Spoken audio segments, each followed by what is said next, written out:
deals with epiphenomenalism, which has to do with consciousness as a mere accessory of physiological processes whose presence or absence makes no difference. Whatever are you doing? After a bell, Cervantes, Daniel Defoe, Samuel Richards. So welcome to a very special edition of the Alarpa podcast. No Mary here with me today, but giggling in the background there is Mercedes. Hi. How are you doing? I'm fine, thank you. Thank you so much for having me today. No, it's our pleasure because this is... Oh, well, first of all, I have to comment how your body language, you're nervous, are you? I am, actually. I thought I wouldn't be, but I am. Don't worry, it's very common when the Okay. microphone starts, but we'll ease gently along into the interview. Perfect. And this isn't your first one. You've done a couple. And I've done a couple, but this is my first one in English, so it's very special. We should explain as well. We've been friends, Okay. so we know each other. Yeah. Declaration of conflict of interest there for the podcast. And you are with me today because you have written a book, and it's about to be published in November. In November, yeah. And you've so much to tell me. You've been on tour, or you're going to go on tour. I'm going to go to. You've done media interviews and things like that. Yeah. And the whole project it has been this kind of roller coaster ride. So can you tell us It was. a little bit about the book and how it came about? Okay, so it took me a lot of time to write this book. Years, actually. I don't remember exactly when I started. Maybe in high school. I was in high school when the first idea came to my mind, and then just I continue working on it. Well, maybe 4 years ago, I had my novel ended. My sister read it, so I decided to send it to a literary contest. Okay. I've been sending works to literary contest since I was a little kid. But when you grow up, you start getting more nervous, and you don't expect to get big prizes because you have a lot of people there in this kind of world, and there is a lot of rivalry, as I told you about. But then I won this fantastic contest, which is pretty important here in Spain. So I was really surprised. I didn't believe it at all in the first moment. So yeah, they called me in June actually, and I was in Seville the next day, receiving this prize. And now we are working on the novel. It's gonna be in the bookshops in November, as you said, and we are gonna be promoting the book in the main cities here in Spain. We are gonna be in the big cities and in my hometown, of course. And I don't know, do you want to know what is it about? Or? There are a lot of things to say about this. I don't know how to start. Don't worry, we'll find our way there.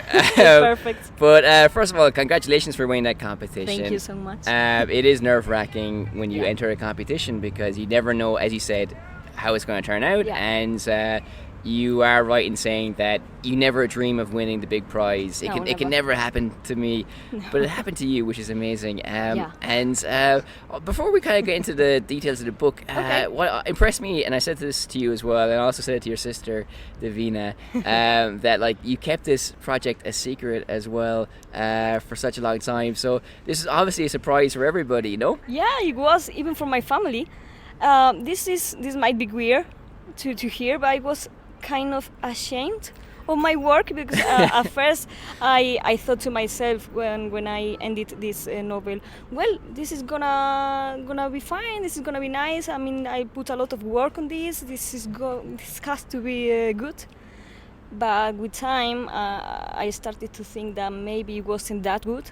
So I thought to myself, okay, I'm gonna try to send it somewhere, but I'm not gonna say anything. just in case, because I mean I don't want to. I'm so proud. I'm a proud person. I don't want to tell others, okay, I failed. I didn't want to tell it. So it was something of mine. Even my friends didn't know anything about it. Wow. Okay, my sister, as I told you before, she read the book, but she didn't know anything about this contest, this competition, because it was so big that I was kind of brave or kind of stupid in some way, sending it to this competition. But I don't know. Now I'm with this big surprise. I'm proud of myself. Well, you should be, for sure. It's an amazing achievement. And also, you were nervous sending it to your sister because you're worried that she's going to rip you to pieces. Yeah, because she's so fucking honest. I can say bad words here. Don't worry, no, it's so actively encouraged to swear. Okay, perfect. She's so honest, in a good and in a bad way. Yeah. I mean, it can be really painful to me, but that moment I really needed that help. Yeah. I really need someone honest to tell me how good or how bad it was. She told you that it was a good book, no? Yeah, it was a good story, because she was like so attracted to it, and it's not even her thing. All of this story of witches and everything is not her thing. I mean, she's more on other things. But she liked it. She read it in 2 days, I think. I mean, she was really fast, and she wasn't even in Spain. She was in Italy. Wow. She was on holidays, so I was really surprised. That was a sign that she really liked it. So I thought, well, if she's honest to me, and I know she is, maybe it's not only in my mind that this novel is a good one. Yeah. So I don't lose anything if I send it somewhere. But yeah, it was my first. Well, it was not my first one, because some years ago I tried to write a novel, but it was a disaster. Honestly, it was a disaster. It hasn't any structure or something. So no, it's not in my computer anymore because it was a disaster, as I'm saying. But this one, I really like this one because it was about something that I love, that his historic time. Yeah. This story about witches. It's something that I was really into that in high school until now. And you mentioned witches, so we should say that this is about the Salem Witch Trials. Yeah. And it is an amazing sector because this historical fiction is very popular. So people seem to devour books like these. So it's a great genre to be in. And what impressed me about your description of your preparation for the book was that you spent a lot of time reading original sources, the court proceedings of the witch trials and things like that. So that's incredible. You're so young, but you were spending so much time with this primary material. How did you find that experience? I mean, at first I was reading all things in the internet. Luckily we have this source that's so powerful, because once a teacher told me the internet has all the information, but you have to organize all the information, and that is the difficult part. And when I understood it, it really took a lot of time, but I had all this information here, and I saw some movies, some films about this, and it really helped me. When I was reading the original documents, it was hard for me because they were in not in a very ancient English, but because it was in the 1692 or whatever. Yeah. But it was in an English that I'm not comfortable with, because I don't work in that kind of technical words, technical vocabulary. But with time, I understood what he was saying. It was really, really interesting to me, because if you know all the story, there are a lot of people in that story, and you have to really choose what is really important to the novel. And it was a hard decision because everything was so interesting to me. But I can't tell everything because my novel is not only about the original story. I mean, the main character is suffering, and through his memories you can know the real story. But that's not my point. Okay. I mean, that's not only my point. But it was really interesting. I mean, that is the hard part of writing a novel, and mainly a historical one. It took me a long time, a lot of years to find all the information, not only about the story of these false witches, but the data about the historical time, the way they dressed, the way they eat, the way they behave, and all the things that they believe back then, with all the religious theme and everything. It was hard to me to understand, because it was not my time, it was not my mentality. But the more you read, the more you understand. And even if you does not agree with, even if you don't agree with the decisions that the judges made back then, you can understand the base of it. It's really interesting. And did you find, like, these characters emerged? I mean, these real people emerged, and you kind of got to know these real people. Did you sympathize with anybody in particular? Did you think anybody was particularly heroic, or was it maybe the opposite of that? Or which people in this real story maybe provoked the strongest reactions in you? Yeah, that was painful too. Mainly because of all the people that, not only the dead people, but the families of the family members that were alive at the end of this nightmare. They were suffering because they lost a lot of lovers, a lot of people. And yeah, I'm not a special sentimentalist person, but you don't need to be that sentimentalist to feel pain and to feel shame, and to feel all the sorrow that you see through this story. It was hard. It was hard because it was real people. I mean, you are not talking about unreal people or characters that you create. You are basing your novel in people who really existed in that time, and there are a lot of griefs in that place, and you can see all the photos and things like that. And did it make your job a little bit harder? Because when you're working with this historical situation, you feel maybe a responsibility to handle it correctly or sensitively. So it made your job harder, no? Yeah. And in terms of this story, have you heard of The Crucible, the play written about the Salem Witch Trials, which is basically a metaphor for the McCarthy trials of America in the 50s and things like that. As a relatively young person in 2019, do you see parallels with what happened in Salem and things happening today in any part of the world? Yeah, there are some parallels, definitely. But the way it was really interesting, your point about the responsibility of writing about these things. Okay. That you definitely feel that responsibility. No other journalists have said anything about that, so it's pretty interesting. And about the parallelism, it really exists. I mean, not at that point. It's not like Arthur Miller's problem. Yeah. But there are a lot of. We are facing some difficult times because some people are really suffering for what they think or what they say, and we have this thing that we call parallel judgment. Parallel judgment. If I say it correctly, that is really causing a lot of problems. In everywhere, but here in Spain it's causing real problems. I think people should feel precisely more responsible for their opinions when it comes to real people, when it comes even to politicians.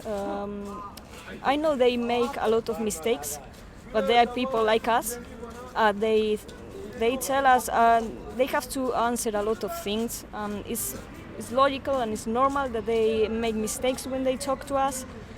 Yeah, there are other people that are not from the political world that suffer from this too. It's a shame, actually. So that's a really interesting answer, because the witches are a group in society that are targeted unfairly. I mean, there are women, for starters, in a patriarchal society, and that could obviously be seen today as well, in terms of, if you look at Spain, if you're conservative, then you look with suspicion at certain groups of people, maybe people who are Republicans during the Civil War, or immigrants, that kind of thing as well. And in terms of, you mentioned the questions you're asked by journalists. So, because this is a story that we all know, but it doesn't appear in popular culture very often, or doesn't appear in the media very often. So, what have other journalists been interested in when they've been talking to you? What have they been asking you about? Well, because of what's all that we are telling in this interview, depending on what side you are, the witches are different for you. And these journalists are obsessed with the feminism side of the story. Oh, really? Which, I mean, at the time you are writing about these witch trials and everything, of course you have to be feminist to realize the accusations and everything, the unfair side of the story. But my novel is not about that precisely. It's about more the suffering and the sorrow and the things that you remember, the things that you want to change. Okay. All of that. It's more universal. Yeah, it's more universal. I mean, the feminism is something that's definitely in the novel, but it's not the main thing. And the newspapers, the news, they want to make everything about this. Nowadays, and we are getting to a point that it's pretty difficult to talk about something without telling anything about feminism. And you feel it's because for them it's an easy headline and they can sell more papers, or so you think it's that? Also, I think that. Do you think it could be ideological as well, that I'm a feminist and I want your work to represent this and I want you to agree with me? I mean, this pressure? It's a method to attract people. Yeah. But it's a method to them to say what you are telling me, that I'm feminist, I'm talking about this, I'm thinking of you, all the women and everything, but actually they don't think about us. Yeah. When it comes to serious issues, they don't think about us. So maybe you attract people with a headline. Yeah. That is very intelligent from you. But nowadays you have all the information with you. You see the unfair things that happen to us. I mean, do you really want to be treated like that? I mean, they are telling lies. You can feel that they are not interested in the things that you want to tell with your novel or with your art. Yeah. Basically, just they want to feel more important about the issues that they want to talk about all the time. It's all the time the same thing. Yeah. It's very frustrating, because I think what the story is, the Salem Witch Trials story is, there's obviously a feminist element to it, but it's also about having a fair trial, having a properly constructed society. Yeah. But also, it's a universal story in the sense that even when you have these conflicts, it could be anything from the Irish War of Independence to World War II, there's always going to be this petty score settling that, you did this to me 10 years ago, and now in this kind of wider context, here's my opportunity to get even with you, So it's just and that's a mechanism through which they can kind of settle the score, and to limit it to just the one thing really does a disservice to the rest of the story, I think. Well, that's at least my perspective anyway, but basically the reason I have to write this kind of novel, because I felt free to write the story from this side, because there are a lot of articles, a lot of posts about the witches and the connection to the women nowadays. So people should know all the things about that. I mean, we can now explore another side of the story, another characters that were involved in the story, the judge or another character, because we know what it's like to be to be treated bad just for being woman. Now we have the opportunity to talk about other issues, because there are always you are not making us a favor saying the same thing a million times. Do you feel as well that sometimes it could be condescending, as in this is what the reality is and you have to feel this way? I feel like that we have achieved some goals in our journey. I mean, people, the intelligent people, now understand what the witch trials meant to the society and meant to the women themselves. Now it's what I'm saying. Now it's time to start speaking about other issues that were involved in this kind of story. Okay, and what are those issues that you would like to focus on? Mainly that there were reasons for men, for the judges, to make those decisions, and we have to understand that political and social situation back then, just to not repeat the same thing.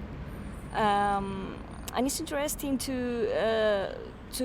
feel through a character what is the real pain, and to give an opportunity to everyone to feel ashamed and to want to change something that they did to someone. No one, I feel that no one talks about that. Okay. When you feel really ashamed, you usually doesn't say anything. You don't say anything basically, because you feel so ashamed. You feel that no one is going to believe you, or that it's not necessary to say anything at that point. But it is necessary. I mean, we can explore that side of the human mentality, of the human brain. Okay. That is something that was in that story and as well in other stories, and no one explains nothing about that. And did you find this over the course of writing the story, or did you have this very clear in your mind before you put pen to paper? It wasn't clear until the end, I think. Yeah. Yeah, I was trying to find the real theme for my novel, and through the character, I learned a lot of things. And when I finished the novel, it was clear to me what I wanted to say and the message that I wanted to give to people. But at first, it wasn't that clear. It's funny how that works, because that happens to me as well, where you write something and it's only afterwards you connect the dots and think, that's it. That's the story that I want to talk about. This whole thing has been a whirlwind as well. It's been so exciting. You've been interviewed on radio, and you mentioned you're going on a tour as well. Last week you're in San Sebastian for this kind of writers workshop. You loved it so much as well, no? I loved it. So did you learn anything very useful while you were at this workshop? Yeah, because even if you know how to write correctly, and even if you know how to build a correct structure for your novel, I mean, with the characters, the ending, the adventure itself, there are a lot of details that you don't realize until you have written some books, not just one. Maybe you have to write 20 books to realize some things. So it's nice to have a person from that world with maybe more than 20 years of experience to tell you those things, even if it's about the reaction of the people and things that you can avoid and you can prepare for. Because me myself, I'm so afraid of the people's opinion, me too. The reviews and everything. I'm so afraid. So it's nice to have someone to tell you, don't be afraid and don't think too much about that. I mean, it's important to read everything, to hear everyone, but you don't earn anything going home and crying and just having that nightmare in your mind. You have to take all those things, all those bad opinions, to develop a new kind of writing. I think it's to judge like if they're valid as well, because sometimes you get a bad opinion and it's not valid.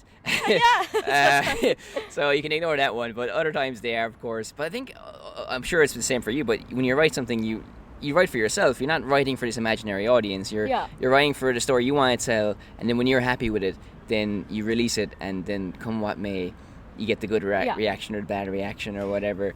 It was interesting because at first, of course, you're writing from yourself. I mean, you have to like what you are doing. But it's impossible not to think about that invisible audience when you have big plans in your future. You want to release a book, you want to sell books, and everyone wants to sell books and to have people liking the novel and everything. Everyone wants that. And if someone is telling that she or he doesn't care, she's simply lying. Yeah. So it's important, but you have to think of you first of all. Even if what I'm saying, even if you think about that audience, that's useful when it comes to create a story with all the all things, love, hate, pain. I mean, all those things attract people. Because those are the classical themes in literature, and it's interesting to have that in your mind. But from all those things, you have to choose what you are good at, what you are good explaining. You have to have it all in your mind, and that is the difficult thing, because you have to think about everything, not just yourself. It's a balancing act. And I know a guy who's on his second book. He's writing his second book. It's almost released, but his first book was so successful. He was like very nervous during the second book because it's like, I have to follow this up. I have to have another successful one. You have to fulfill some expectations. It's hard. It's a different kind of reality. But we actually had we put an article on Facebook. Kicked off a whole storm of people having huge arguments. A storm is the right word, I think, for this. One guy was really going after us, but I think we explained ourselves pretty well. So go to our Facebook, LRP, if you want to check that out, if you're a listener. Please check it out. And follow and subscribe. And so this sounds amazing. And you mentioned as well the big plans that you've had. So, are you imagining, this story is so interesting and so compelling as you've described, that this could turn into something bigger, that maybe it could be a TV production or eventually a movie or something like that. Has that crossed your mind? Well, of course. I mean, I don't get the point to say no. I can't. I mean, I'm honest too. That's in my dreams. And when I won the prize, I felt like a Hollywood celeb or something like that. I mean, I really felt amazing. But I'm nervous. I mean, I want to see how it's gonna be when it comes to sell the books and everything. But I would love to have, for example, a movie. I think it's a story that it's. You can create a movie about that story, because there are already movies about that. It's true that my story is pretty complicated at some point, because there are things like traveling, there are things like traveling on boats. That's difficult to record, to film. Don't worry, if your novel is unfilmable, that makes your novel even better, because James Joyce Ulysses is like, you can't make a movie out of this. And it's that's why the movie, the book is people love it, because it's so dense and intellectual that it's impossible to put on screen. So I'll ask you a couple more questions, because I know you're a busy woman. So is there anything else about the book or the writing process or your experiences that you'd love to share with us while you're here? Something else to say, huh? Yeah. Okay. I'm new in this world. I mean, there are not a lot that I can say for now. Now we are making some changes in the novel, just to. Well. Yeah, that's an interesting one actually. The changing, because you mentioned about being nervous about the criticism that could come from a review, which I completely identify with, because I live in mortal terror of that. What about that process of getting notes back from the publishers? Does that kind of scare you as well? That kind of process, or are you more open to that? Because that also is kind of like, for me, that'd be like, why are they going to say? And okay, you mean to the changes of the publishers and everything? Yeah, those ones. Yeah. I was afraid of that. I was so innocent at first. I thought they are not gonna. They don't want to make any changes in the novel. I mean, I won that prize. Yeah. They think it's perfect now, but they don't think so. But they are behaving well with me. They just asked me to make some little changes. Okay. That I was agreed to. Yeah. Maybe it's not in every case. I mean, maybe you don't agree at all. But in this case, I agree, because there wasn't big changes. But I was afraid of that. You can feel that the publishers are so professionalized with that. They are always thinking about selling, about the money, and about the people. I mean, they are not thinking about you. Yeah. And that is that. Honestly, they don't think about you. And do you have control over things like the book cover? I don't. I can't control those things. I mean, when they designed the portada? The book cover, yeah. Okay, the book cover and everything. They have the final word. Okay. I mean, I can choose what I like, or I can say my opinion, but it's just an opinion for them. Yeah. I mean, if they don't agree between themselves, you can say something. But no, they sent me the contract 2 weeks ago, and the contract is very funny because they have the decision in everything, and it's logic because they are the publishers. But that's the reality about this world. I know someone who actually wrote a book and she had control over the book cover, but apparently she fought them every step of the way, and they weren't very happy with the book cover. No. And but she got her way in the end, and so that was interesting to see like that she managed to get that, because for most writers I assume that they don't have that kind of authority to say these things. So do you it's obviously a very interesting position to be in, where you're kind of like very grateful to publishers, but also it's like, don't change too much. Yeah, I mean, I can't be at war with them. I don't want to be at war with them because I think that they know very well what they are doing, and I have confidence. I mean, but I know of some famous writers that have real problems with their publishers, but every publisher is different. So I can't say anything about that. But for the moment I'm okay. Very good. So I'll ask you one more question. So, okay. You mentioned you did a lot of research into the historical details, the clothes, the food and things like that. Did anything weird turn up? Anything that just really blew your mind? Is like, I can't believe this happened, or they wore this, or... Well, nothing especially weird. Yeah. But things were so different. The thing that most surprised me was... this is from a part that I can't say anything. But there is a part of the story that is happening in a very special place, which is a kind of hospital. Okay. The rules in this hospital were very special, were very different back then. I can't say anything else, but these kind of places, hospitals or religious places or the organization of the boats and everything, it was so different. And it's interesting to read that about. I mean, nowadays we care a lot of the ill people and the people that are in hospitals, but it wasn't like that back in those years. So a lack of sympathy for mental health or people who are sick and things like that. Yeah. Okay, sounds fascinating. So, Mercedes, thank you so much for being with us today. You. Best of luck with the book. Thank you so much. I'm sure it's going to be an amazing success. yes. So thank you for tuning into this episode of the Alapra podcast. As you noticed, my partner in crime, Mary, was not with me today, but in our next episode, she'll be back and we'll talk about more cultural things, and we'll be keeping you abreast to date. We'll be keeping people up to date as well of all the stuff that will be happening with your book as well. And around November, we'll talk more about it as well. I hope. If you want to say goodbye to our listenerships. Oh yeah, check this, but not only this interview, but everything, because it's so interesting and I really, really like it. I'm not saying this because I'm your friend. I'm saying this because I'm very honest. Thank you very much. You did that perfect. You're a pro. Thank you.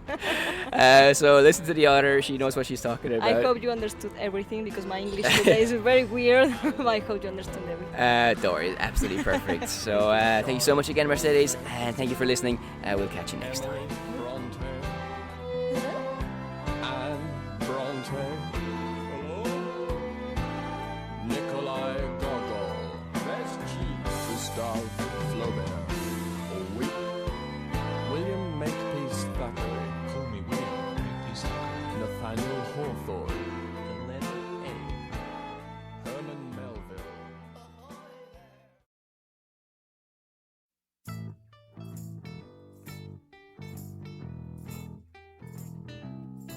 The Alapra Podcast, the home for cultural chit-chat in and outside Madrid. People will talk.